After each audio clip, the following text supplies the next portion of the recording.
एक दिन आरव स्कूल से लौटकर घर आया। तभी उसने देखा कि नानी अपने कमरे में बैठकर सुई धागे से अपनी पुरानी साड़ी को सिल रही है। नानी, ये क्या कर रही हो? ये साड़ी तो बहुत पुरानी हो गई है। गंगा देवी ने मुस्कुराते हुए कहा, बेटा, ये साड़ी मेरे पसंदीदा समय की याद है। इसे फेंकने का मन नहीं करता, इसलिए थोड़ा ठीक कर रही हूँ। नानी, मम्मी से कहकर आपको नई साड़ी दिलवा दूंगा। आप ये पुरानी क्यों पहनती हो? नहीं बेटा, तुम्हारी मम्मी को परेशान मत करना। उन्हें लगता है कि मैं अनावश्यक मांग करती हूँ। मैं इसी से काम चला लूंगी। गई। उसने सोचा, मम्मी तो हर महीने खुद के लिए नए कपड़े और गहने खरीदती हैं, लेकिन नानी को एक साड़ी तक के लिए संघर्ष करना पड़ता है।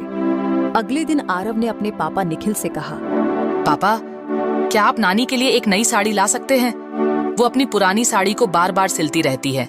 निखिल ने तुरंत यह बात सुजाता से कही। सुनो, माँ के लिए एक नई साड़ी खरीद लाओ। उनकी साड़ी बहुत पुरानी हो चुकी है। सुजाता चिढ़ते हुए बोली, तुम्हारी माँ तो हर समय कुछ न कुछ बहाने बनाती रहती हैं। ये सब बस दिखावा है। अगर तुम्हें इतना ख्याल है तो खुद जाकर खरीद लाओ। मुझे इसमें कुछ लेना देना नहीं है। निखिल ने बिना किसी बहस के बाजार से एक नई साड़ी और ब्लाउज का कपड़ा खरीद लिया। जब वह घर आए तो सुजाता ने कहा, ठीक है, इसे नानी को दे दो, लेकिन मैं इसमें शामिल नहीं हो रही। आरव खुशी खुशी साड़ी लेकर नानी के पास गया। नानी देखो, पापा ने आपके लिए ये नई साड़ी भेजी है। बेटा, कितना अच्छा होता अगर तुम्हारे पापा या मम्मी खुद इसे मुझे देते। आरव ने कहा, कोई बात नहीं नानी, आप इसे पहनकर दिखाओ। हम घूमने जाएंगे, मैं आपकी फोटो खींचूंगा। नानी, आप इसमें बहुत सुंदर लगोगी। गंगा देवी ने भारी मन से साड़ी रख ली। अगले दिन नानी ने साड़ी पहन ली और आरव के साथ मंदिर चली गई। वहां उनकी पुरानी सहेली जानकी देवी मिल गई। गंगा, आज तो बड़ी सुंदर लग रही हो। नई साड़ी में चमक आ गई है। गंगा देवी ने हल्की मुस्कान के साथ कहा, ये मेरे पोते की जिद थी, इसलिए पहन ली। जानकी देवी ने गंगा देवी को कहा, तुम कब तक ऐसे जीती रहोगी? मैं वृद्धाश्रम में रहती हूँ। वहाँ सबका आदर होता है।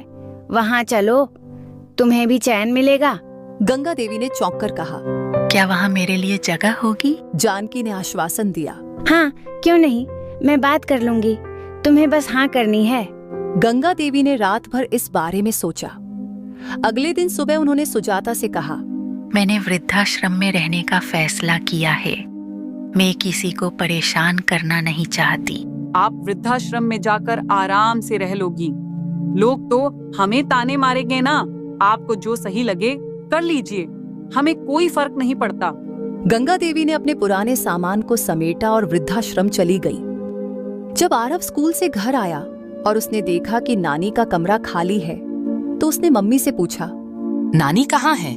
सुजाता ने लापरवाही से कहा, वो अपनी मर्जी से वृद्धाश्रम चली गई हैं। आरव को यह सुनकर गहरा झटका लगा।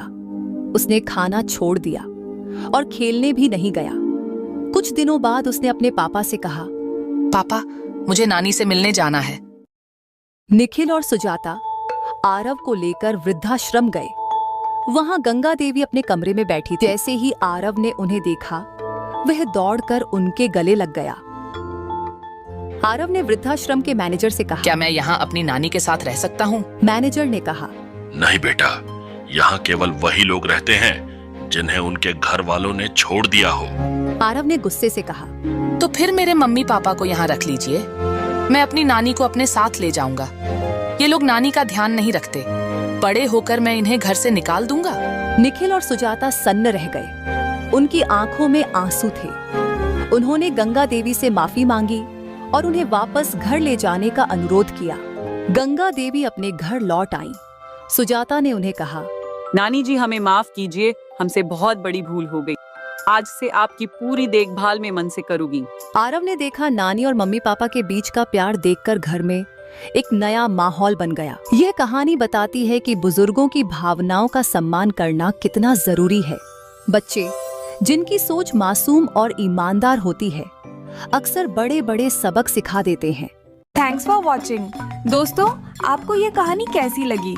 अगर ये कहानी आपको अच्छी लगी हो तो हमारे चैनल को जरूर सब्सक्राइब करें और हाँ, लाइक एंड कमेंट्स करना न भूलें।